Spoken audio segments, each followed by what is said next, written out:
Okay guys, welcome to my presentation on how to read people completely, like Ayanokoji kiyotaka. And there's not going to be any fancy dancy editing, as I'm just going to be like drawing out like certain like postures and like body language so you guys can understand better and stuff. So yeah. And by the end of this video, you guys should be an expert. So you might have to watch it rewatch it like a couple of times, but like you should learn everything by now. Alright. So let's just give you guys a basic premise before I go into like specific shit. So in the world, your biggest asset is knowing what's unsaid. The twitch of a lip, the clench of a fist. Let's draw a fist real quick. The clench of a fist, the direction of someone's feet. They're all pieces of a hidden puzzle. To master this, you have to be an observer. Let's draw an eye. You need to be a detective of human behavior. And so before like I go into like detail like how you can do this, let's just understand the basics of body language. There's like little cues such as like lip pressing, the shifting of feet, the guarding of arms. So like some guys like this. You know how someone's like has their arms like guarded up like here. Like these all tell stories, and remember that context is everything. So like not everything is like it's not always going to be like 1 + 1 = 2, because like there's also context. It's like it's humans, like it's never going to be like that certain. So our job is going to be like basically to detect what's normal and what's not. And Ayanokoji, like he's from the White Room. He has a mastery in this skill, like 10 years plus of experience. So let's get into it. So freeze, fight, or flight. Our bodies naturally freeze, fight, or flight in different situations. This is a natural survival mechanism that allows us to compensate for the power advantage of larger predators or potentially dangers to our survival. So pretty much if like a lion was coming after you,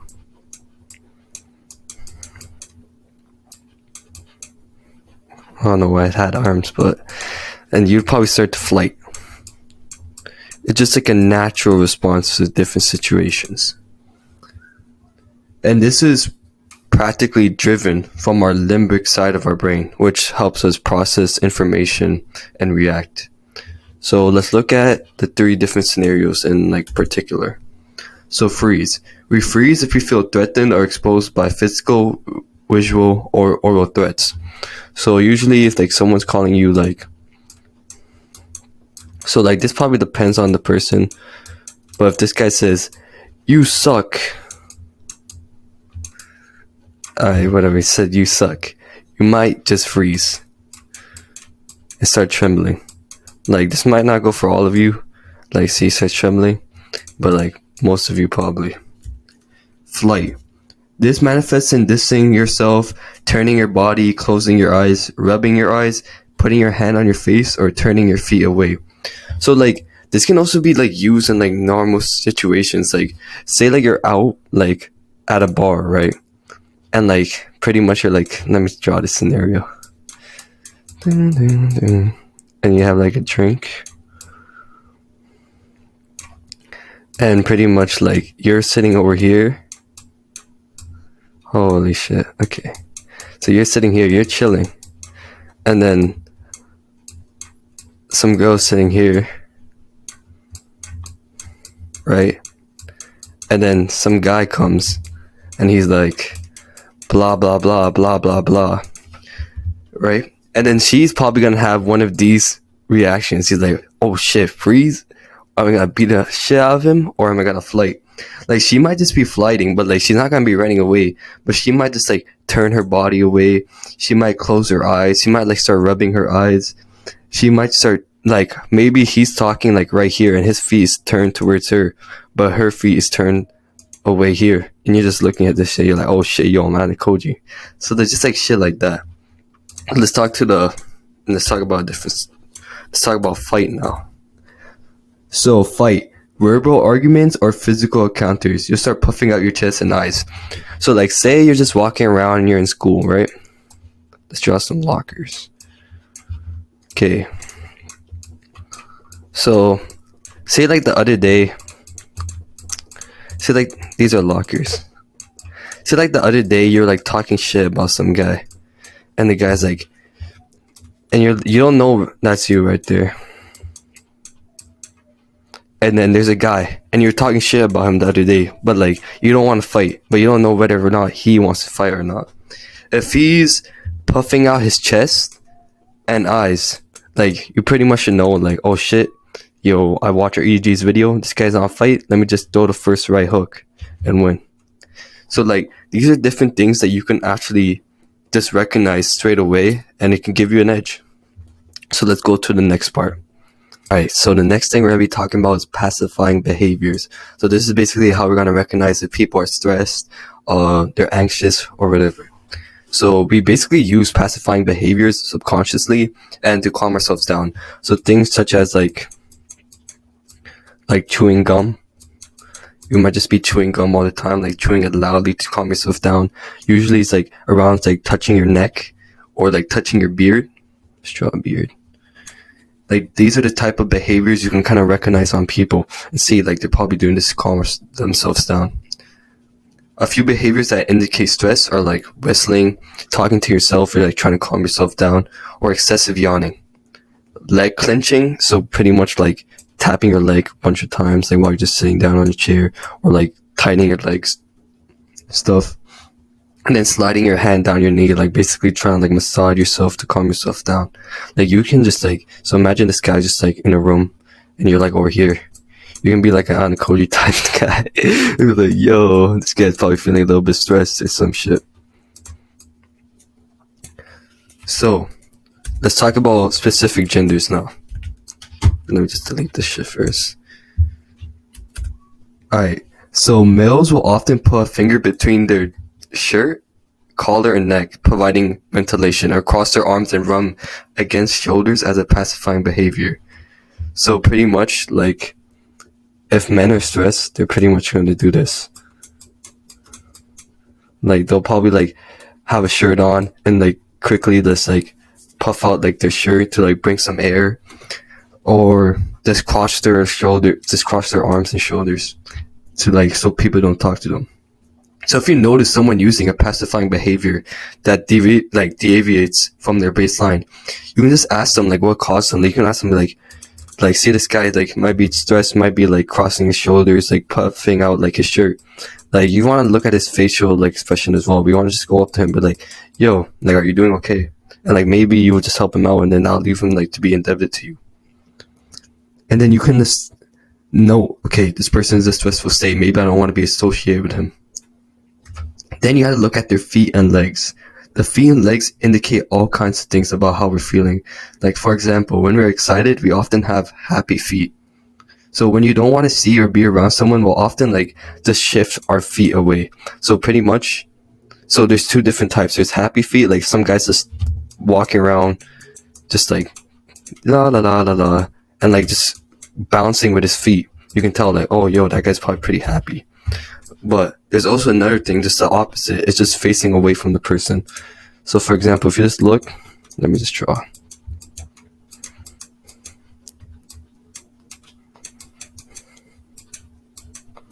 When the two feet are like facing, when the feet are facing each other, then like these guys have a bond. But like, say like you're talking to like some guy, like your boss, and you're facing your feet, but like your boss is just like, nah, this guy's kind of like a bum, and he just faces like, he's not facing your feet. Like, already there, you just want to disengage, or like that's a sign of just being displeased. It just like shows that like the person does not fuck with you, basically. So a knees claps and forward leaning torso. So this is another situation. Let me just delete all this stuff first. So I'm just going over a list, so it might seem like a little bit disorganized. But like, say you're talking to someone and you just see how they're like kind of like, so this is you, and you see how like some guys like kind of like, to say this is his torso, and he's kind of like leaning there, his knees coming in, his knees coming out. Like, that's pretty much a sign that he just wants to leave the situation, because like you're probably just boring. Just probably just has something better to do.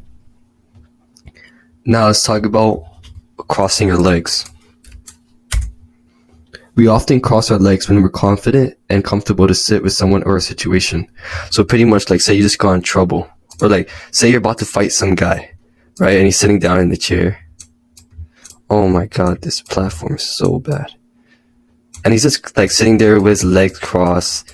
He's doing that. And you're coming up to him, like, pretty much like, he's pretty much saying that, like, yo, he's confident that he'll rock the shit out of you. Like, so pretty much I wouldn't fight him. I mean, I can fight, so I wouldn't be that scared. So we also tilt our legs toward the person we favor. So, for example, like women dangling their shoes with their toes is also a sign of comfort. So are footsies. So, like, pretty much if this was a girl now, and she was just basically like dangling her toes, like waving around, like she's pretty like comfortable. When our feet mirror the placement and the director of others, they signal that we want to stay where we are. So this basically means that, like, all over the place. But let's just say, if our feet were, this goes back again, if our feet were like matching the same direction, or even if we're just sitting on chairs, or it's the opposite way, that pretty much means that we want to stay, we're comfortable, we're having a nice time. Okay, now another behavior. Taking up a lot of space. So you probably see this a lot, it's called manspreading. But if you want to like portray yourself as confident, or you want to see who's the most confident guy in the room, it's usually the guy's just like sitting out wide, probably like leaning on the chair, and he's just like manspreading basically. When we take up a lot of space, we're typically confident. It's signaling higher status in the situation. So we'll come back with the next part. In this section, we're going to be talking about how to catch liars and different body languages of liars. So when a person is lying, so let's just draw. Oh shit, I'm getting better at drawing. So say this is you. And this is a person you want to catch who might be lying. So if the person restricts arm and leg movement when lying, it's like an indication of self-restraint and caution. Not necessarily deception, but withdrawing their feet under a chair is a similar cue. So pretty much this means that if like the person is just staying stiff when you're talking to him, it pretty much means that like, it's one of like the scenarios of like the freeze, fight, or flight. He's basically just frozen. There's probably like a 40% chance he's lying. Well, like, this is not like entirely accurate, but like, just think about it. If you're just talking to some person, why would you just completely freeze like your arms, your legs, and everything? Especially if you just like haven't done anything wrong. Like, this guy's scared shit because like, yo, he might catch me. I'm lying. And pretty much this. And it also goes the other way around. Like, if the person is constantly like, while you're trying to figure out whether or not he's telling the truth, or maybe he's just saying something like, oh, yo, I didn't know that your mom had a husband, and he's just like quickly like starts tapping his legs, maybe starts fidgeting with his hands, and just like starts being abnormal, there's another like 40% chance that he's lying, because like it's not acting normal, and you're always gonna act normal unless you have like something to hide. So let's go into other behaviors. Let me just delete this. Shit, delete the title. Okay, so now we're gonna be talking about the torso, the hips, abs, chest, and shoulders. So let's draw another person. Let's draw like a wide body. So leaning away or turning slightly is an unconscious reaction to discomfort. So say you're talking to some person and you're like, yo, have you seen my wallet? And he starts like, he's like, nah, I haven't seen it. And while he says that, he starts like leaning to one side, leaning to the right. Like, I can't really like draw that. And like, maybe starts like turning slightly. It's basically just showing like, one, he's like in discomfort. But why are you in discomfort? Like, did you steal my wallet or something? That's pretty much it. But like, maybe he's just talking to like some like weirdo who's like, oh shit, someone's talking to me, and he just gets discomfortable. So like, you can't like always just say like, oh, he's lying right away. But like, you have to just like be logical and it's like taking everything from the situation. So now we're going to be talking about your center, your front side. So it leans into the thing it likes and away from the thing it dislikes. So this is like away from the lying topic now. Now we're just talking about just normal behavior. So say this is you and this is like, okay, it's more easier if we just use a girl in this example. But so for example, say you're talking to this girl and be like, yo, do you think I smell good? And then she just starts like leaning away, but she's like, yes, you do smell good. But she's like leaning away. There's a high chance that she's basically lying. It's like I said before, but like if her front side is leaning away, she probably is one, leaning away from you because he leans away from something he dislikes, so you made it smell bad. Or if she's just like, yes, you do smell good, and she starts leaning more in forward, there's a chance of 1, she is telling the truth, and 2, she actually is liking how you smell. Okay, that's actually really surface level, but let's just go into more. Okay. So another situation, so let's bring this back. And say you're like, yo, like for example, say you're in a bar, and you're like, yo, would you like another drink? And she starts like, oh, sure. But like she starts like protecting her torso. That's pretty much a signal of discomfort. So pretty much like you should just like go away. So now let's go into more. Let's get the text. Signs of stuff through body language.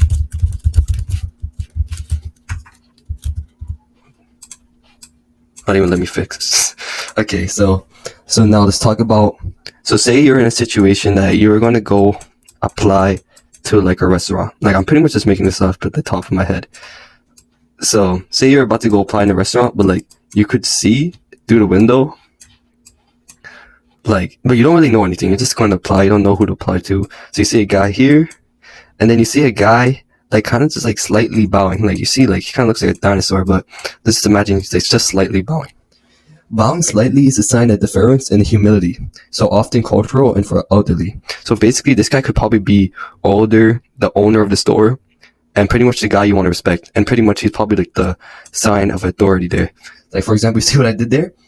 Arms behind the back. That's also another sign of superiority and don't come close to me. So he's like, yo, don't come close to me. Or like, not in that situation, but like if someone just had their arm behind their back, that pretty much means like they're often not like accepted like to talk to someone. And these are just like basically like said. It's not like 1 + 1 = 2, right? It's like a 1 + 1 = like maybe. So it's like not for sure basically. Okay, so now let's talk about arms. So, arms can be blocker. Keeping someone at arm length has a real meaning. Arms can be used to mark territory, and dominant people splay their arms.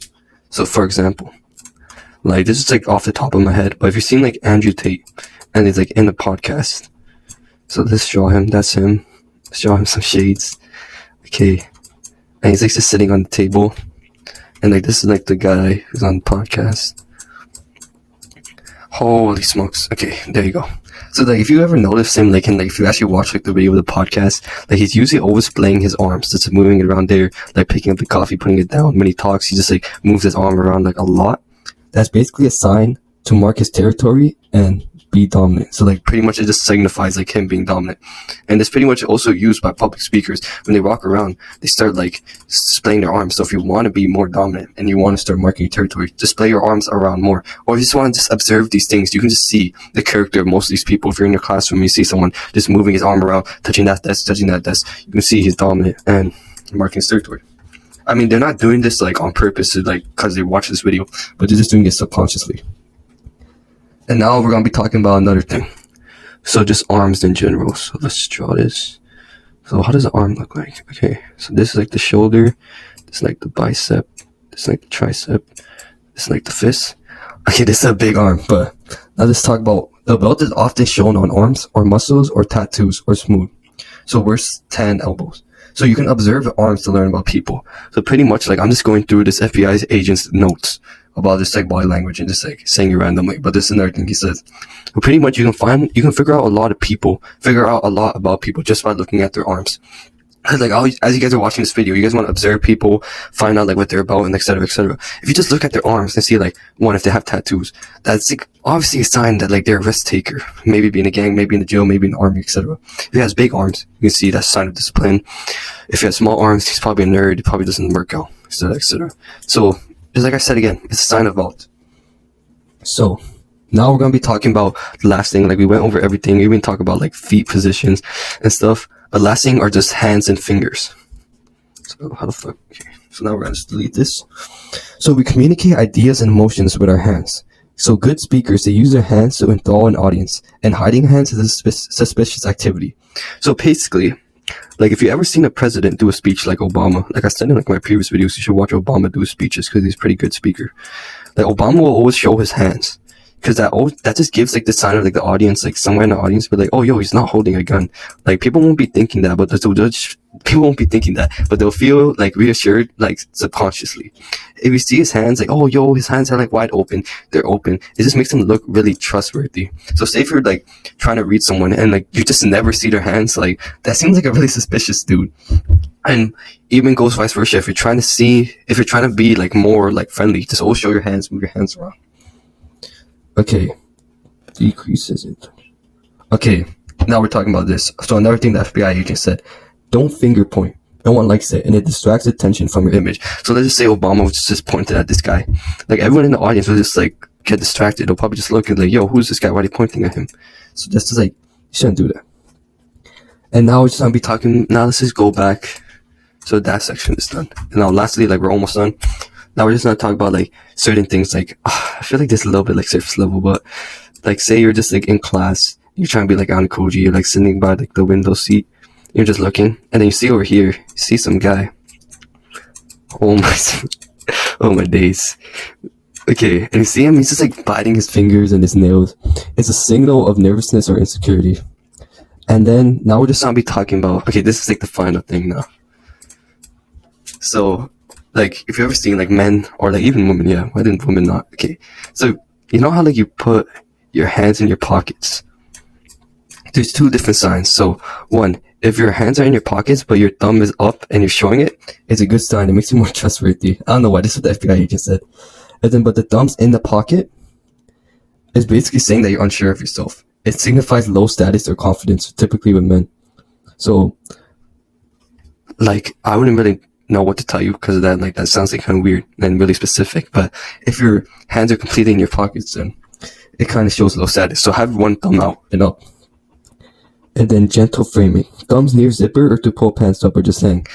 So this is basically expressing your sexuality. So like say like you were outside and like you just saw some guy and he had like his hands over here near his zipper. Like he's pretty much saying like, yo, let's get it on. And then this is just like the last thing. Like, bro, this is one out of order. But say you're just talking to some person. Apparently, like 60% of the time, if the guy you're talking to and say like, yo, did you steal my chips? And he just leans to the left, there's a high chance that he's telling a lie. Because when you're trying to tell the truth, you'll do everything for people to believe you. That's what the FBI agent says. But I don't know how that correlates with being to the left. But yeah. So yeah, thank you guys for watching and peace on the street. And tell me if you guys like this kind of style of the video. I know it's kind of like everywhere, but I'll try to timestamp like every specific like cue I give. And yeah, peace.